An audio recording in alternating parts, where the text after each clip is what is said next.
त्र्याण्णवच्या दंगलीमध्ये ज्या बाळासाहेब ठाकरेंच्या कट्टर शिवसैनिकांनी मुंबई सांभाळली असा वारंवार उल्लेख केला जातो। आज त्याच बाळासाहेबांचे शिवसैनिक एका दाऊदच्या हस्तकासोबत डान्स करतानाचा फोटो आणि व्हिडिओ व्हायरल झाल्याची चर्चा आज विधिमंडळात होती।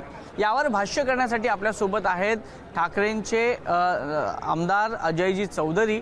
चौधरी साहेब, एकीकडे आपण दाखला देतो की 93ची जेव्हा दंगल झाली, बॉम्बस्फोट झाले होते, त्यावेळेला मुंबईला हा बाळासाहेब ठाकरेंनी संपूर्णपणे आधार दिला होता, वाचवली होती।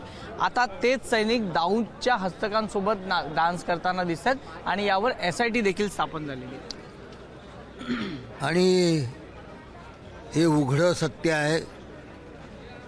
दंगल असो, बॉम्बस्फोट होतो असो, या सगळ्यांमध्ये जर मुंबईला जर कोणी सुरक्षित केलं असेल तर बाळासाहेबांच्या शिवसैनिकांनीच केलं, यामध्ये कोणाचे दुमत असता कामा नये, कारण तो इतिहास आहे।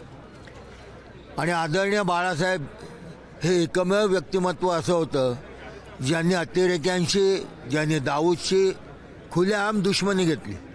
ज्यावेळी दाऊदला अनेक जण घाबरून शेपट्या घालून बसत होते, त्यावेळेस दाऊदच्या समोर निधड्या छातीने दाऊदला आव्हान देणारा एकमेव मर्द माणूस होता मुंबईमध्ये, या महाराष्ट्रामध्ये, आणि ते होते हिंदू हृदय सम्राट बाळासाहेब ठाकरे।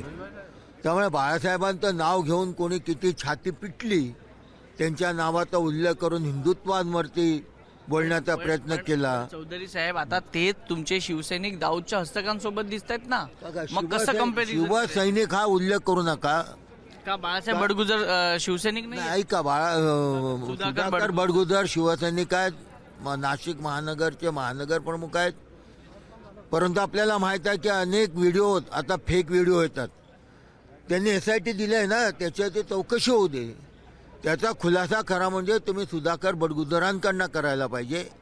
कालच फेक व्हिडिओवरती, खोट्या छायाचित्रांवरती कालच विधानसभेमध्ये चर्चा झाली आणि आज हा विषय निघाला। म्हणजे तुमचं मत आहे की तो व्हिडिओ फेक आहे? माझं म्हणणंच नीट ऐकून घ्या। त्यांनी SIT दिलेली आहे, SIT चौकशी होऊ दे। आणि आम्ही कुठलेही समर्थन मी करत नाही, कारण मुंबईमध्ये दंगलीमध्ये, मुंबईमध्ये सावरताना, मुंबईमध्ये वावरताना मी प्रत्यक्ष होतो।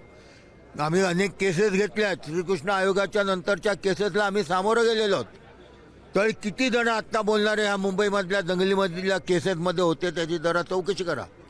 त्यामुळे तो विषय आहेच, परंतु विषय हा महत्त्वाचा आहे की जर असं असेल आणि बॉम्बस्फोटातल्या आरोपीबरोबर जर कोणी गेला असेल तो निषेधार्थ आहे, मग तो कोणी असो तो निषेधार्थ आहे।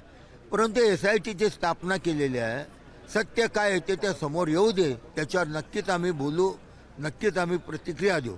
पण ज्या पद्धतीने समोर व्हिडिओ येतोय, मेहूद डॉनच्या गाण्यावर ते नाचतायत, समोर अतिरेक्याला म्हणजे अतिरेक्याचा जो हस्तक आहे त्याला जे जेलमधून बाहेर आल्यानंतर त्याला जे बुके देत आहेत, एका शिवसैनिकाला हे शोभणारं कृत्य आहे का? नाही, मी सांगितलं ना की जर खरी परिस्थिती असेल किंवा एखादा, मग तो कोणी शिवसैनिक नाही, बघा हे कृत्य करणारा कुठल्याही राजकीय पक्षाचा का असेना, तो शिवसैनिक असेल, तो सामान्य असू शकतो।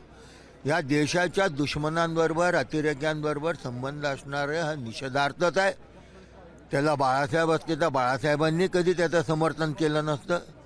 परंतु खरी वस्तुस्थिती काय ती येऊ दे, त्यानंतर मात्र आम्ही जरूर प्रतिक्रिया देऊ। चौधरी साहेब, नाशिकचं कनेक्शन आहे, कारण का राऊत साहेब तिकडे संपर्क प्रमुख आहेत, वारंवार तिकडे जात असतात, आधीपासून तो जिल्हा त्यांनी सांभाळलेला आहे।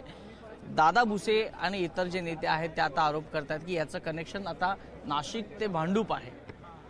आता त्या लोकांच्या पोटात मळमळत असते, कारण आज शिवसेनेमध्ये राऊत साहेब नेहमीच मला वाटते रोजच या लोकांची सगळी अंडीपिल्ली बाहेर काढत असतात, यांच्या म्हणण्यावरती प्रतिक्रिया देत असतात। म्हणून राऊत साहेबांना टार्गेट करण्याचा हा प्रयत्न आहे। परंतु SITचा एकदा काय येतो अहवाल येऊ दे, त्यानंतर मात्र आपण या विषयावरती नक्कीच बोलू। चौधरी साहेब, धन्यवाद। तुम्ही अतिशय परखडपणे भूमिका मांडली, तुमचा कार्यकर्ता असला तरी तुम्ही बाजू नाही घेतली आणि तुम्ही सांगितलं की हे कृत्य आहे, हे निषेधार्थ आहे, अशा प्रकारची भूमिका ही चौधरी यांनी घेतलेली आहे। त्यामुळे आता SITचा अहवाल कधी केव्हा आणि त्यामध्ये काय काय समोर येत आहे हे देखील तितकंच महत्त्वाचं असेल।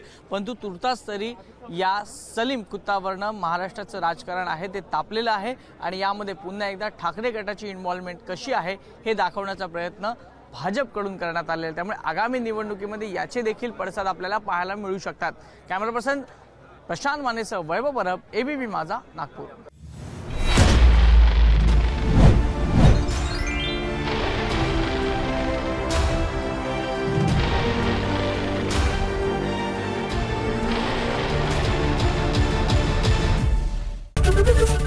एबीपी माझा, उघडा डोळे बघा नीट।